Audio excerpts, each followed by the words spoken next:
Queridos irmãos, a paz do Senhor, mais uma vez estamos aqui no nosso podcast EBD em Síntese. Sejam muito bem-vindos a mais uma lição da Escola Bíblica Dominical. Você, professor, ou até mesmo você, aluno, que também está acompanhando nosso podcast.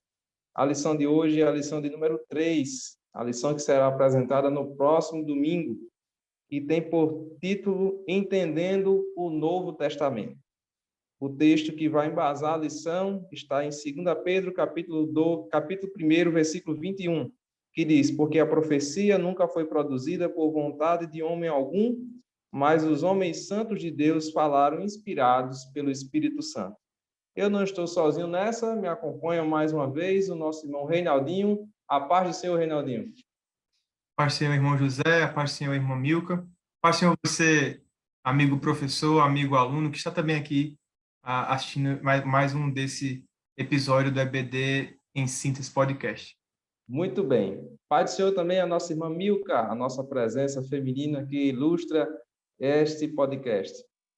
A paz do Senhor, José, a paz do Senhor, Reinaldinho, a paz do Senhor, caro professor. É um prazer estar com vocês em mais um episódio, tá certo? E vamos juntos nessa jornada, nessa viagem pelo Novo Testamento, né, como é a nossa lição, aprender mais um pouquinho, tá bom? Conte conosco.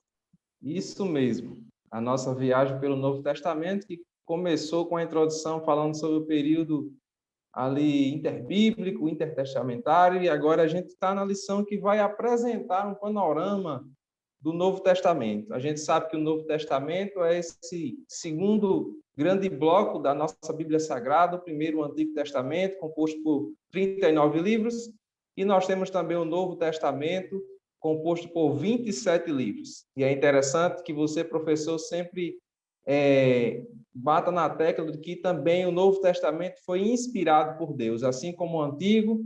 O Novo Testamento também, Deus inspirou homens para que eles escrevessem aquilo que o Senhor queria que nós aprendêssemos, né? Tanto os seus primeiros destinatários, como nós também que aqui estamos, que recebemos também a revelação da palavra de Deus.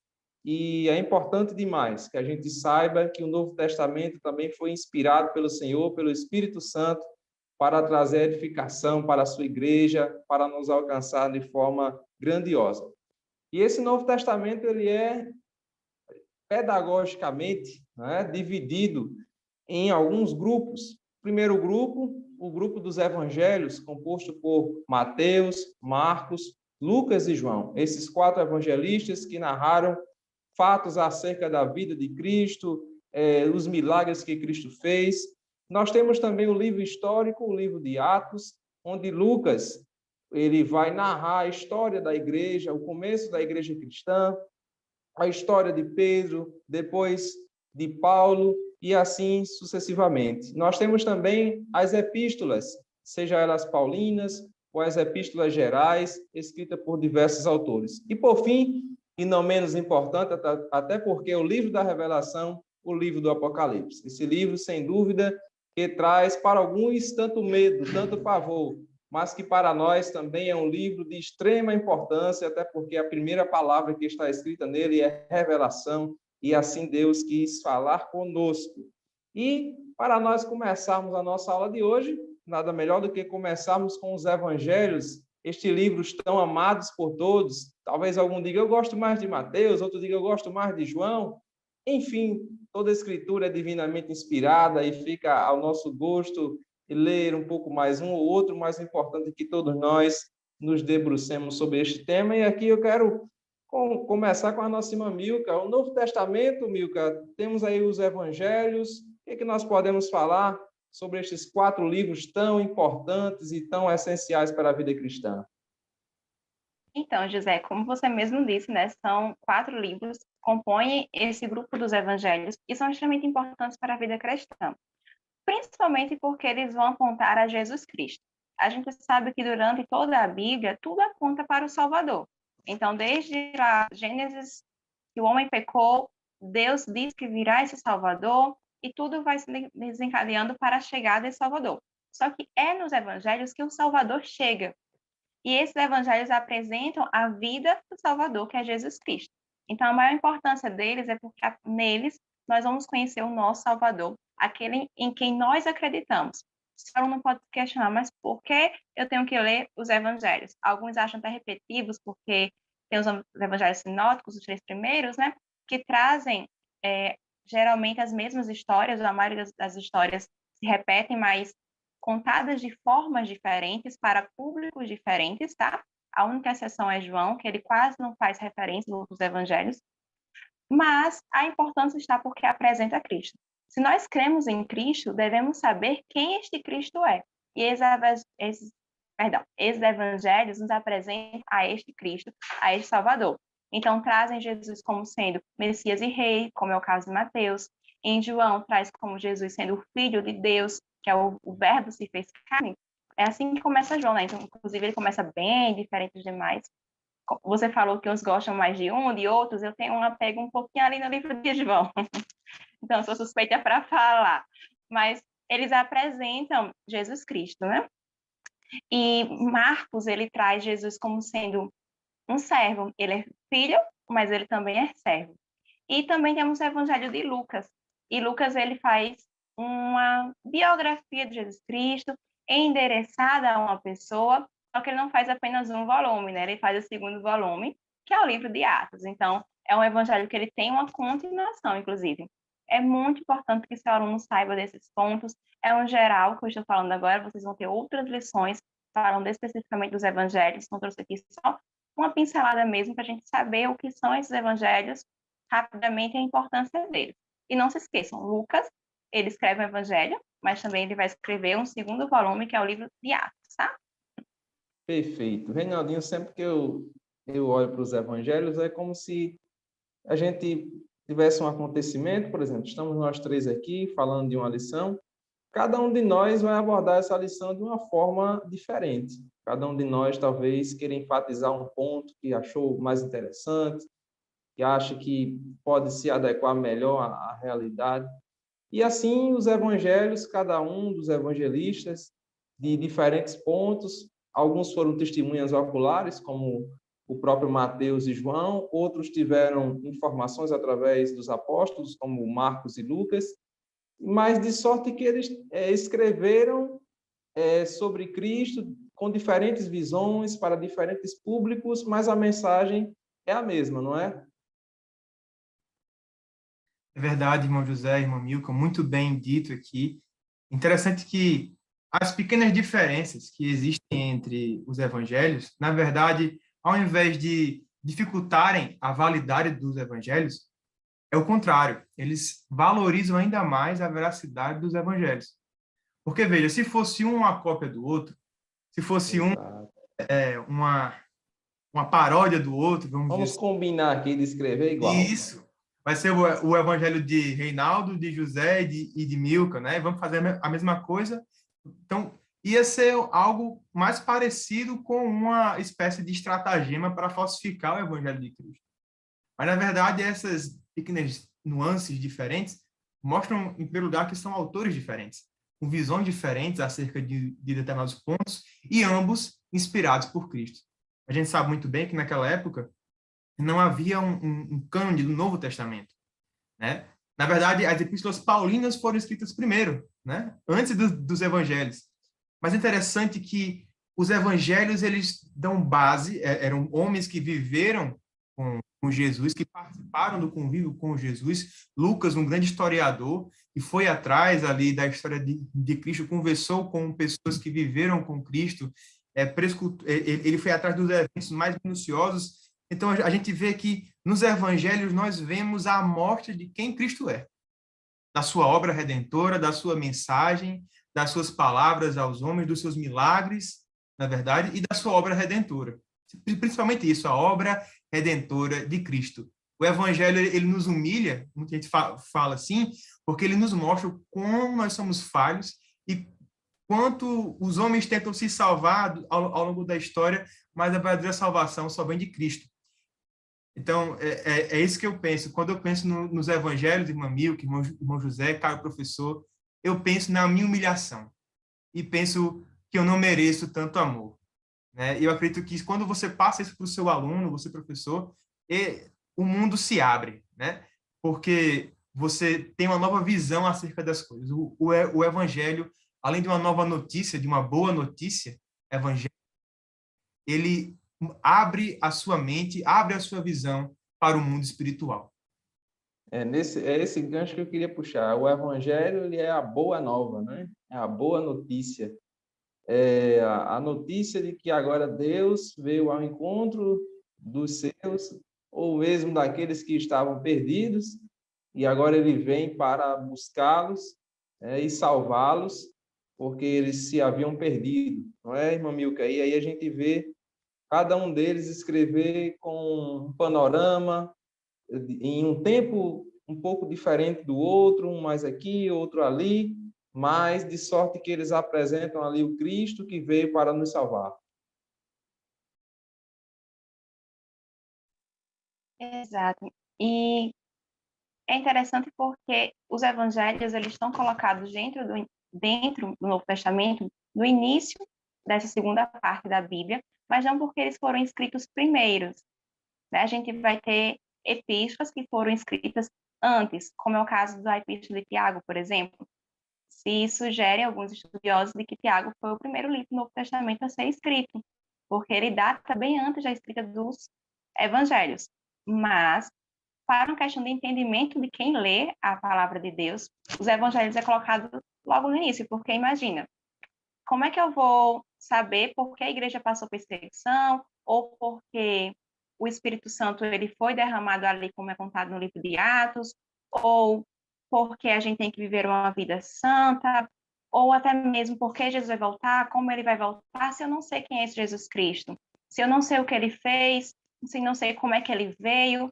Então, os evangelhos são colocados no início por conta desta questão narrativa, questão também de lógica e para facilitar o nosso entendimento. E assim a gente vê a preocupação que o próprio Deus tem em orientar aqueles que formam o cano para que tudo seja feito de forma que se entenda. O evangelho ele é sempre claro, a palavra de Deus sempre deve ser clara.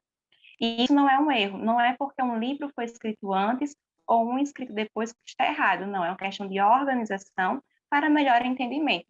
Inclusive, professor, se na sua sala tiver algum aluno que é novo convertido, ou que os pais se converteram há pouco tempo ou não são cristãos, você pode estar sugerindo ele a começar a leitura da Bíblia, até mesmo por um dos evangelhos, para ele começar a entender o que é que ele crê, quais são as bases dessa fé. Então, ele começa pelo evangelho, conhecendo quem é Jesus Cristo, depois ele pode seguir ali para a carta de 1 João, que também fala sobre salvação, sobre o amor de Deus. Isso vai ser uma boa base para ele. Perfeito. E é importante nós fazermos a observação que o Novo Testamento ele tem um índice de confiabilidade, né, seus manuscritos altíssimo. Nós temos mais de 5.000 manuscritos só do Novo Testamento, isso não é nada comparado ao Novo Testamento. O segundo colocado tem um pouco mais de, talvez, 10% do número de cópias que nós temos do Novo Testamento, que é o Ilíada, de Homero. A gente tem aí um Novo Testamento que foi escrito cerca de 15 a 20 anos depois da morte de Cristo, algo muito recente para os padrões da história. Então, você pode, através disso, professor, reafirmar que o Novo Testamento ele é confiável, que apesar de nós não termos os manuscritos originais, nós temos cópias que são confiáveis, que não tem nenhuma adulteração doutrinária, nós temos a Bíblia em nossas mãos e nós precisamos lê-la, né? E foram escritas por homens que, se não foram testemunhas oculares, como foram Mateus e João, Lucas e Marcos não foram testemunhas oculares, mas eles pesquisaram com Pedro, como foi o caso de Marcos, e com Paulo e outros apóstolos, como foi o caso de Lucas, e eles, Lucas disse assim, eu fui pesquisar para fazer algo minucioso, e ele faz o seu primeiro volume, e ele não para por aí, não é, Reinaldinho? Ele vai fazer o segundo volume, que é o livro de Atos, e aí ele começa a dizer, olha, eu fiz o primeiro tratado, mas tem coisa ainda que eu quero falar. Perfeito, José. A Bíblia, como um todo, a gente já tratou, né, em sala de aula nesse ano, que o Antigo Testamento foi nos dado. Nós recebemos o Antigo Testamento dos judeus. Eles mesmos validaram, preservaram o texto bíblico. Mas o Novo Testamento ele foi escrito pelos apóstolos de Jesus, os estudiosos, né, que também eram apóstolos, o Lucas, o Marcos, bem como José falou.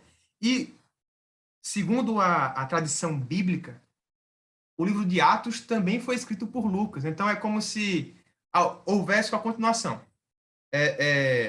Tanto é verdade que o livro de Atos, ele também ele tem vários nomes. Alguns chamam ele de livro o quinto evangelho, chamam de o evangelho da igreja, Gênesis da igreja, e aí chamam também, de Atos do Cristo que subiu aos céus. Por que isso?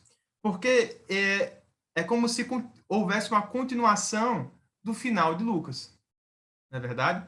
Você vai lá na sua Bíblia, você vai no outro capítulo de Lucas, certo? Então você vai, os relatos eles falam da ascensão do Senhor Jesus aos céus, né? A sua ressurreição, não é? E aí depois disso você pode começar a ler o livro de Atos. Por isso ele chama de o quinto evangelho, vamos dizer assim. Nesse livro a gente tem algumas questões interessantes. A sua validade, como Lucas não, José, já estou confundindo José com Lucas.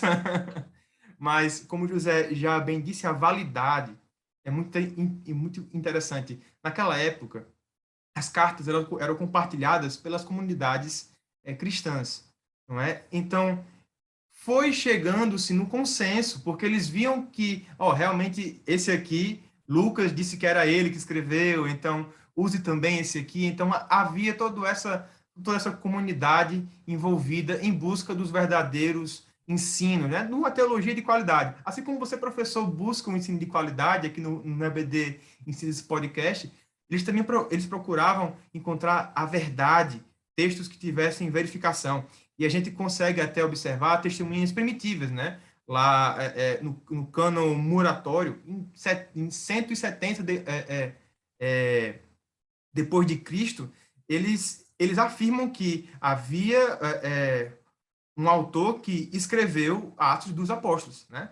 Eusébio Cesareia também cita isso, então há todo um arcabouço que vai validar o Novo Testamento e o livro de Atos também como verdadeiro. Flávio Joséfo, ele cita os cristãos, ele cita, então, a Bíblia é um texto muito confiável. Sócrates, por exemplo, você não pode dizer que Sócrates existiu, por exemplo, mas Cristo não. Cristo você tem confirmações históricas, que nosso Senhor veio, existiu, foi assunto aos céus, e Atos começa narrando a história da igreja, o início da igreja. Provavelmente, a data mais segura que eu digo para vocês, meus irmãos, é que foi escrito no ano 63 depois de Cristo.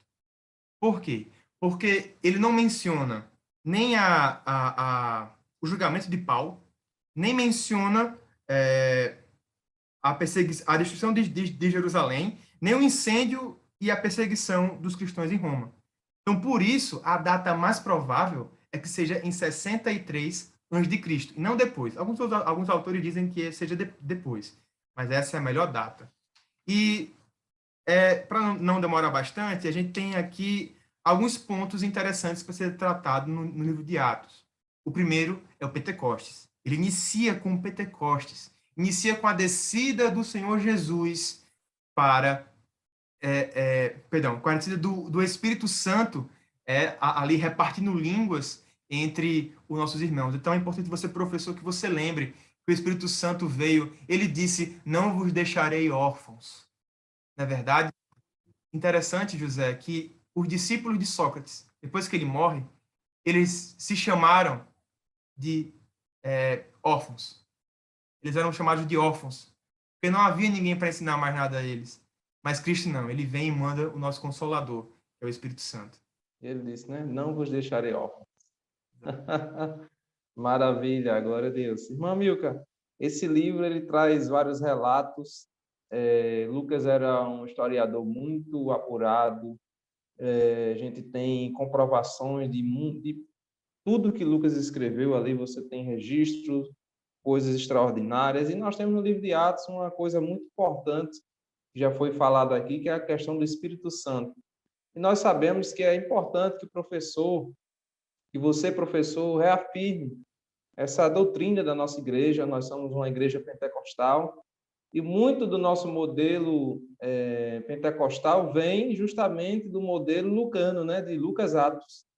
E o que a gente poderia trazer de aplicação a respeito desse livro tão importante que é o livro de Atos dos Apóstolos? Muito bom, José, muito bom mesmo.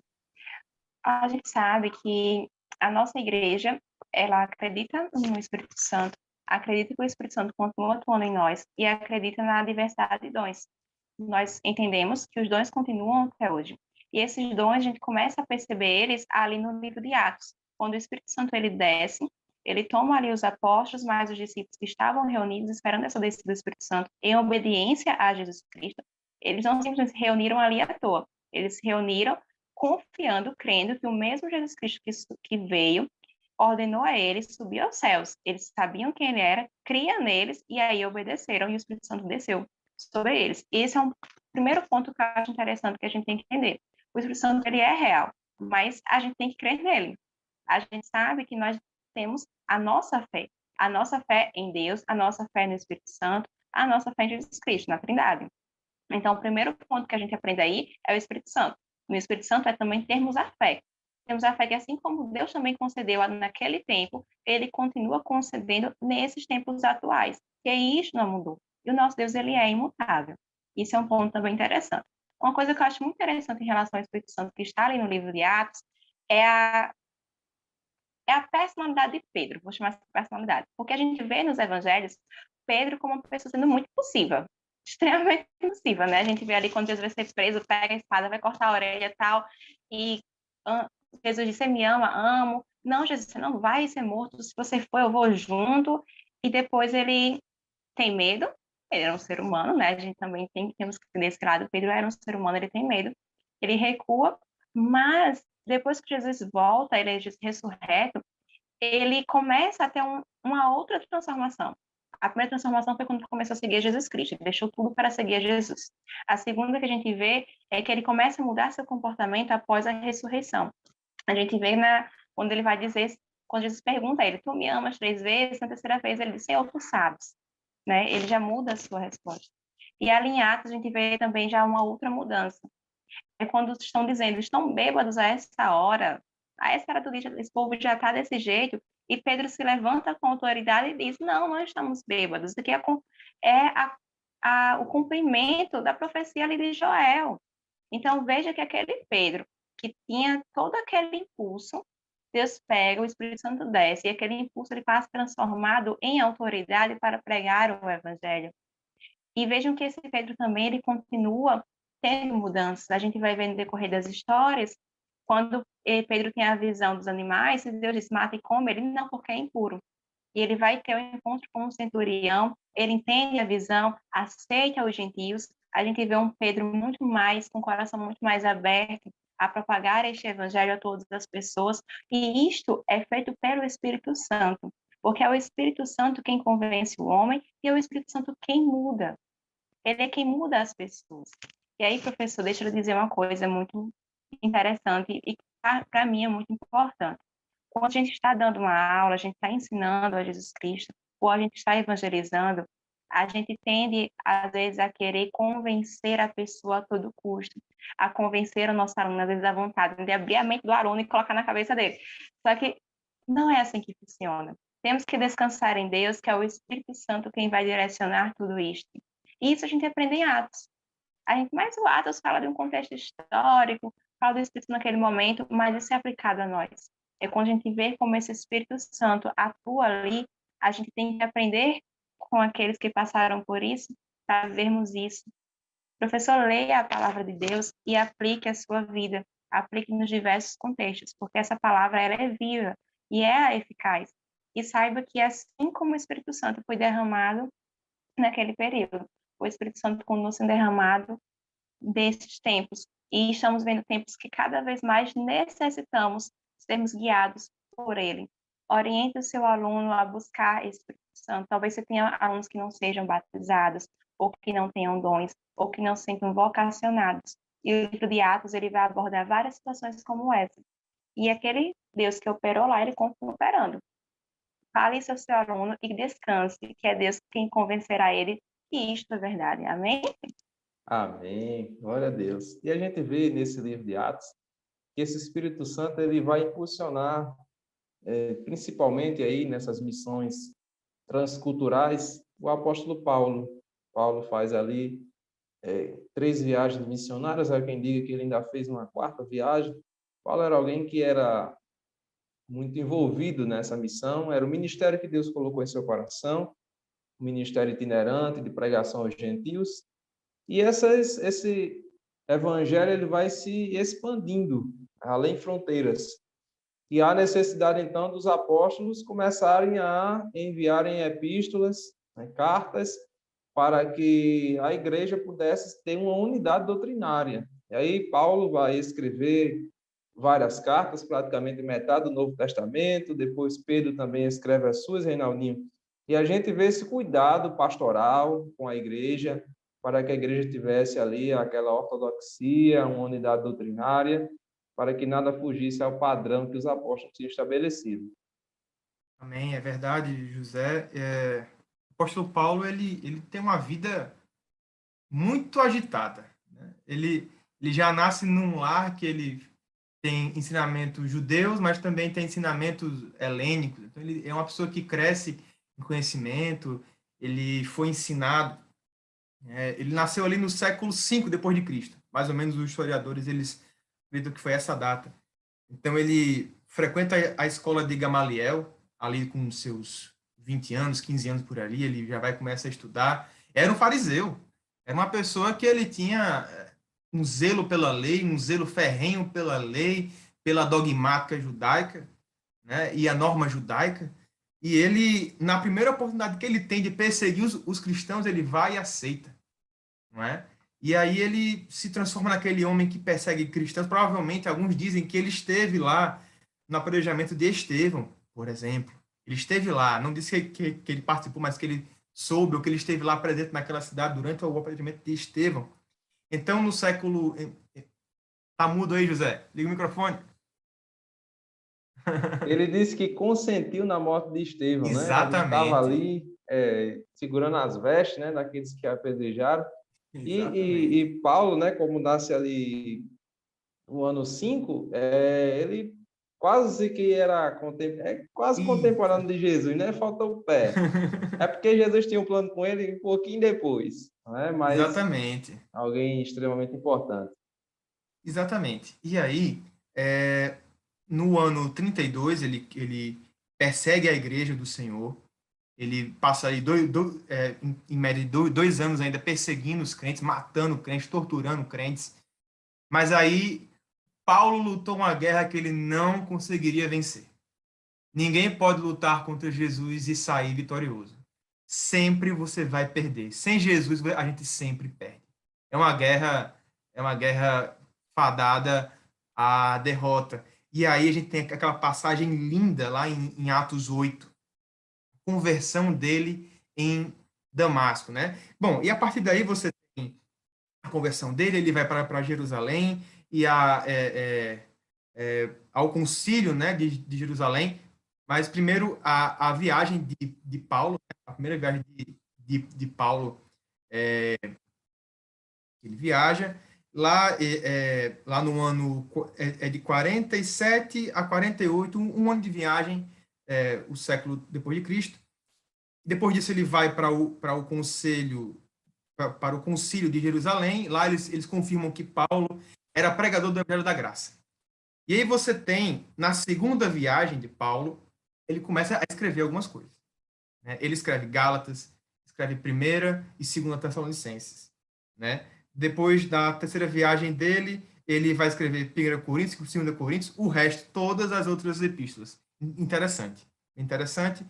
E quando ele é preso também, ele também vai escrever. Eu quero mostrar para vocês aqui esse livro. Já boto aqui com uma sugestão de leitura. Esse livro do John MacArthur, que é Uma Vida Fiel.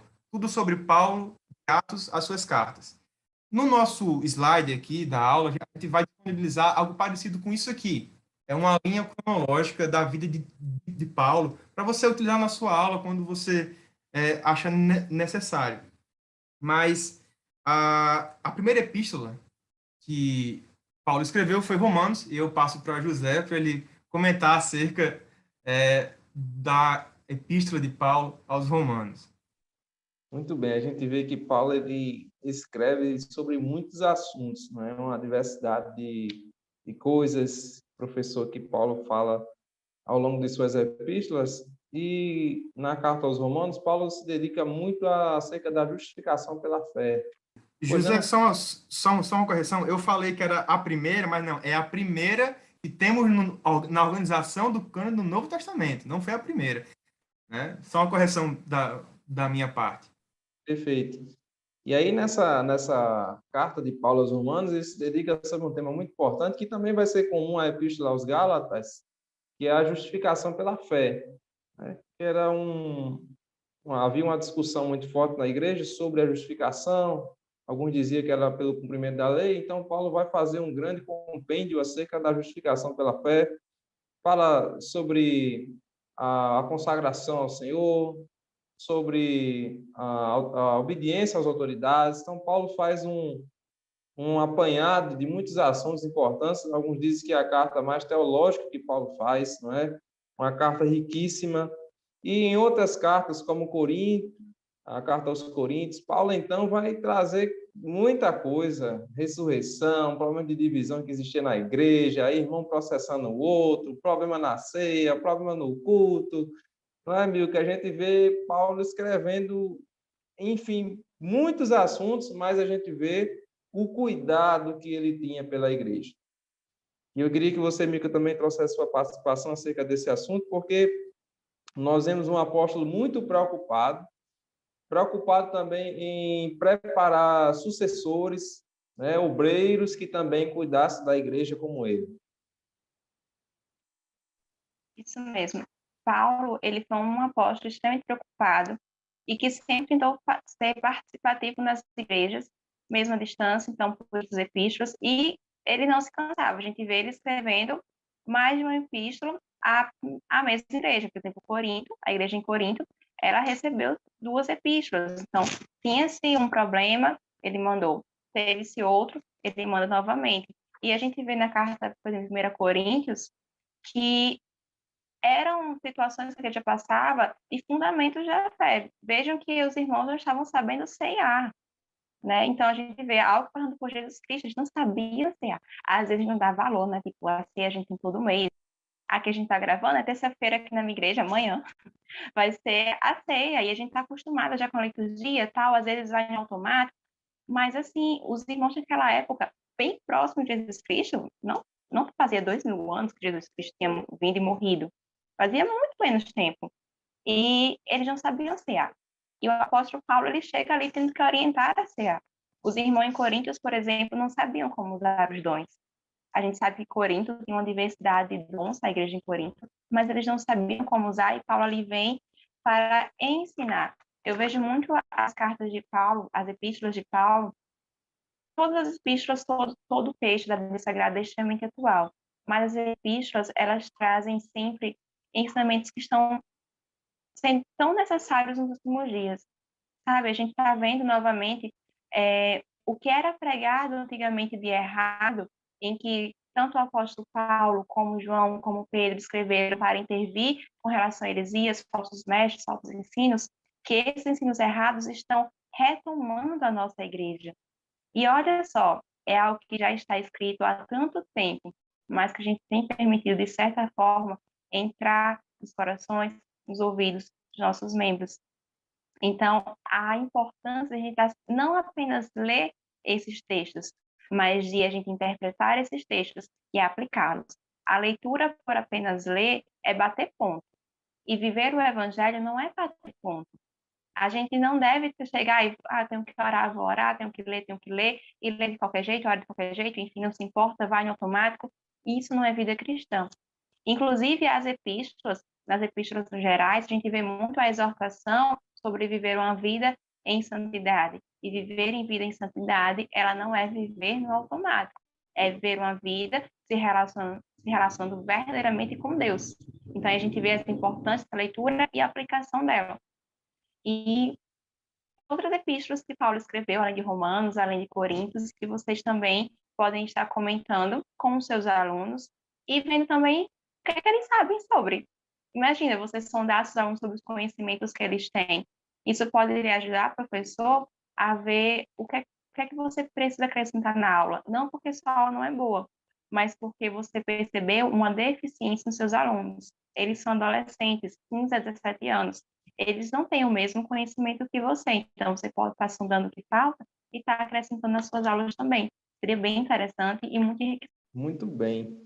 E aí a gente tem, lembrando sempre, professor, que nós vamos ter lições nos pormenores. A gente vai estudar cada divisão dessa, cada seção dessa, onde você vai poder aprofundar ainda mais esses livros para os seus alunos. E é importante, fazendo um desafio aos seus alunos, que façam a leitura do Novo Testamento. Nada melhor do que o aluno conhecer ainda mais.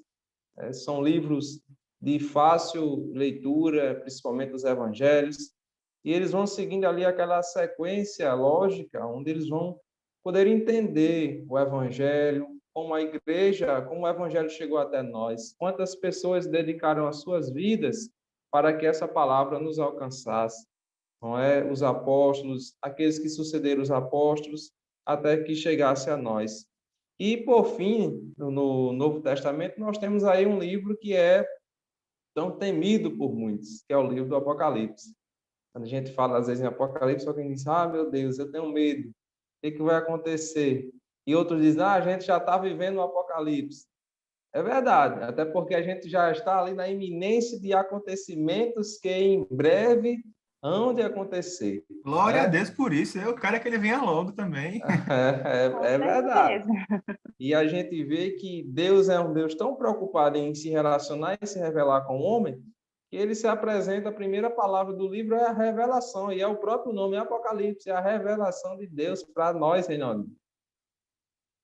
Amém.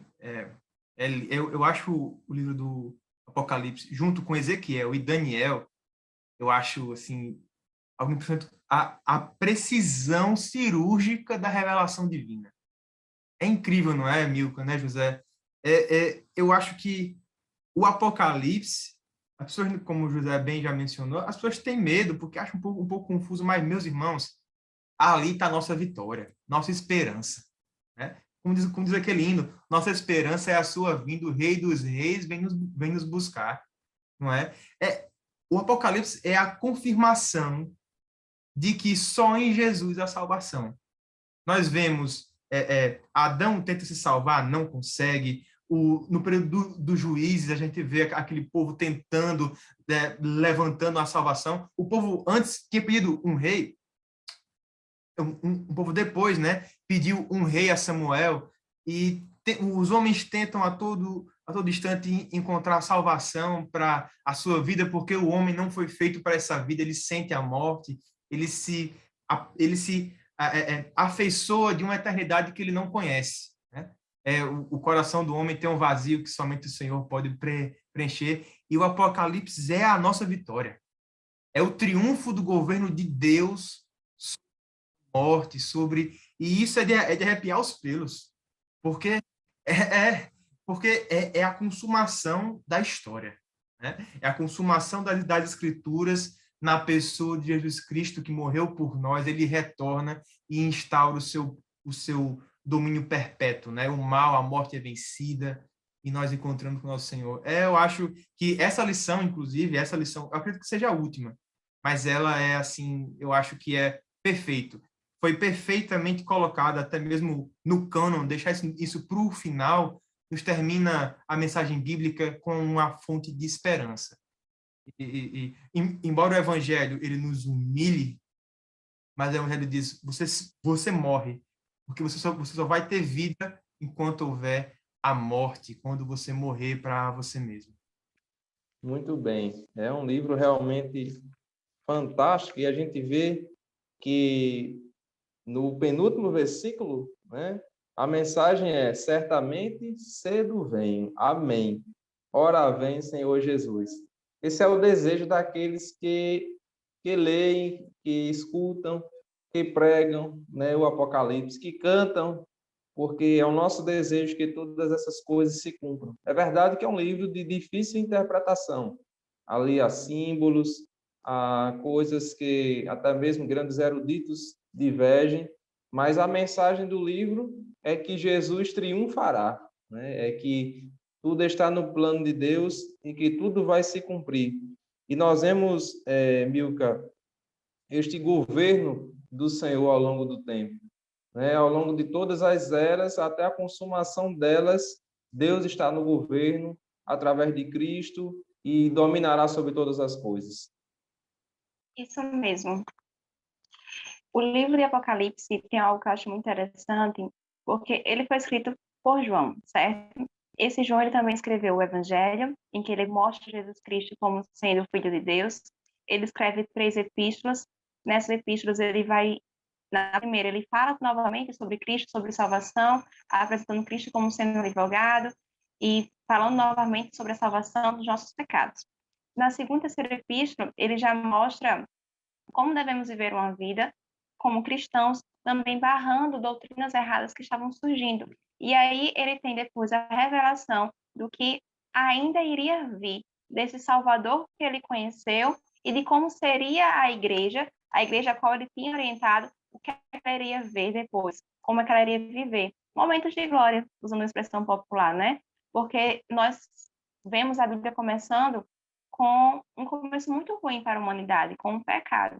Mas ela termina gloriosamente, mostrando a redenção da igreja, vivendo com Cristo, reinando com Cristo.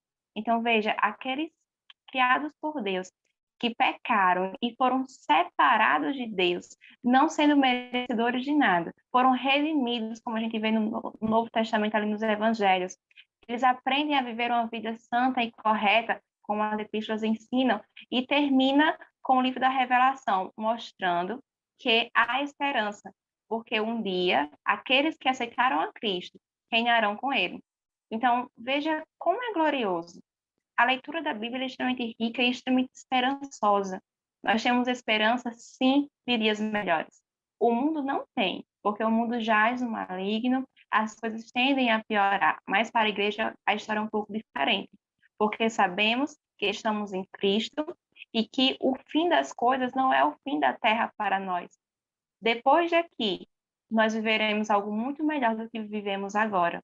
E isto é a esperança. Adolescente, jovem, criança, adulto, a salvação não tem idade. A salvação ela é para todos. É dada por Deus. O evangelho é para ser dito a todos. E a todos esses que aceitarem Cristo têm o direito de serem filhos de Deus, como João mesmo disse, tá? Em João capítulo 1, né? E o aluno ele precisa saber disso. Isso pode trazer esperança ao aluno, sabe por quê? Porque a gente vive uma geração extremamente estimulada por conta das redes sociais. A gente vive numa geração extremamente competitiva, até mesmo para entrar na universidade, talvez na instituição federal, ou a competição para ser o melhor aluno, para ser, às vezes, o melhor no esporte, o melhor irmão, o melhor filho. É sempre o melhor, o melhor, o melhor, como se tudo fosse acabar aqui. A gente vê hoje aumentos de depressão, ansiedade em crianças e adolescentes. Mas entender que a nossa vida ela não é para ser vida para este mundo, mas sim para a eternidade, por causa de Cristo, e mostrar que no final a gente viverá no céu onde não haverá dor, não haverá tristeza, não haverá mais morte, é diferente. Isso ressignifica a vida do seu aluno. Ele pode passar a entender que é competitivo o mundo, sim, mas ele não vive para as glórias daqui, ele vive para glórias eternas, que é a glória de Deus. E ele está aprendendo isso nesse 2 trimestres. Ele aprendeu sobre quão pecaminosa é a natureza dele, quão errado foi no Antigo Testamento, e agora ele está aprendendo sobre a redenção e também sobre a vida gloriosa que terá em Cristo Jesus. Muito bem. Então, querido professor, olha, essa aula está imperdível. Muita coisa boa que a gente tem para apresentar. Eu sei que o tempo é curto, mas que você aproveite o máximo possível com seus alunos, lembrando sempre que você vai ter a oportunidade depois, em outras lições, de aprofundar ainda mais esses conhecimentos. Aqui irá uma apresentação panorâmica do Novo Testamento, mas já deu para ver que vem muita coisa boa pela frente e, com certeza, os nossos alunos vão ser edificados através da palavra de Deus. Incentive seu aluno a ler a Bíblia, a ler o Novo Testamento, E se ele quiser ler com você o livro do Apocalipse, faça um grupo de estudos, leia com eles, tente explicá-los para que eles também entendam este assunto. E para facilitar, não é, esse processo de aprendizagem, nós temos aí as dicas pedagógicas, irmã Milka. O que a gente pode acrescentar, e Reinaldinho, para os nossos professores, para que a nossa aula seja ainda melhor na lição de número 3? Você pode estar usando, professor, uma atividade de fixação. Você pode estar, ao final das aulas, fazer perguntas ao seu aluno e pedir para ele responder se aquilo é verdadeiro ou se é falso. Você pode estar usando o Kahoot, se for a sua realidade, é pedir para os alunos trazerem um celular, você fazer as perguntas por esse aplicativo, eles gostam bastante. Ou então você pode, se não for a sua realidade, da sua igreja, dos seus alunos, nem todos têm acesso ao celular, internet, enfim, você pode fazer plaquinhas verdes e vermelhas para verdadeiro ou falso, distribuir os alunos, vai perguntando, num, dois, três já, levanta verde se for verdadeiro, levanta vermelho se achar que é falso, e para estimular, você pode estar dando aí um prêmiozinho para ele, né? Ou para quem acertou mais, você dá uma caixa de chocolate, uma barra, alguma coisa assim, ou então você pode dar individual, eu gosto muito de individual, eu compro várias balinhas, a classe já conhece, eu cheguei a uma bolsa com balinha, todo mundo já sabe. E vamos lá, acertou uma, eu jogo uma balinha, acertou outra, eu jogo e vai por perguntas. E eles amam. A ideia é que eles fixem, e fixa mesmo, né? Porque eles recebem algo, eles gostam. E também eles se sentem motivados a participar outras vezes e outras aulas, a continuarem vindo. Muito legal essa dinâmica da irmã Milka. Eu estava pensando em algo para que a gente sabe que tem alunos que sabem muito da Bíblia e outros que sabem pouco da Bíblia, né? Pouco da Bíblia. Mas o primeiro ponto é saber, por exemplo, a ordem dos livros. É muito interessante. E aí você pode ter um mecanismo de uma gincana, talvez, com premiação, a chamada gamificação, né? Forçar o aluno a ir atrás e aprender em forma de game. Isso é muito bacana. Talvez você pode pegar, eu já vi, aqueles copos de isopor que é para beber coisa quente. Se você colocar o nome, por exemplo, Mateus, Marcos, Lucas e João, é, Atos Romanos, 1 Coríntios e 2 Coríntios, você vai empilhando, eles vão ter que colocar na ordem correta, na ordem canônica correta.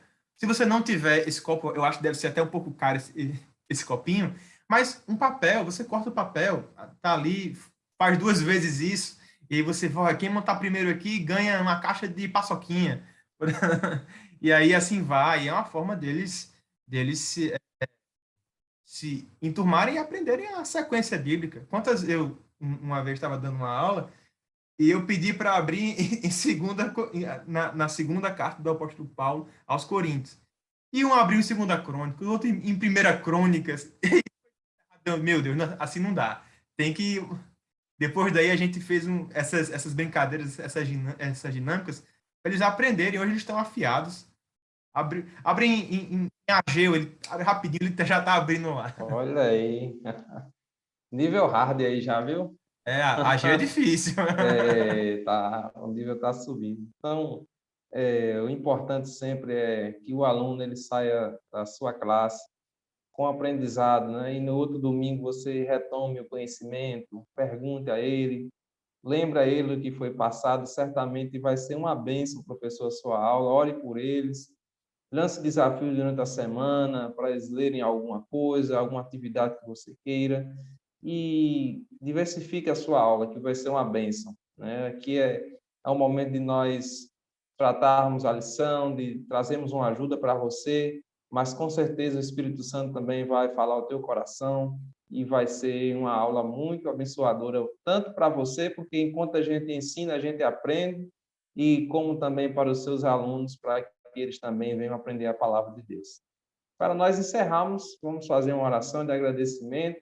Eu vou pedir ao Reinaldinho para fazer esta oração e assim a gente vai encerrar o nosso episódio 3 da EBD em Síntese em Podcast, este podcast promovido pelo nosso Departamento de Ensino e Educação Cristã da nossa EADERN, a quem nós mandamos a nossa saudação, ao pastor Reinaldo Odilo, que é o diretor do DENEC, e também o pastor Martim Alves da Silva, que é o pastor presidente da nossa igreja. Que Deus abençoe a todos, a diretoria, e a todos vocês que estarão assistindo o nosso podcast. Que Deus abençoe a todos. Reinaldo.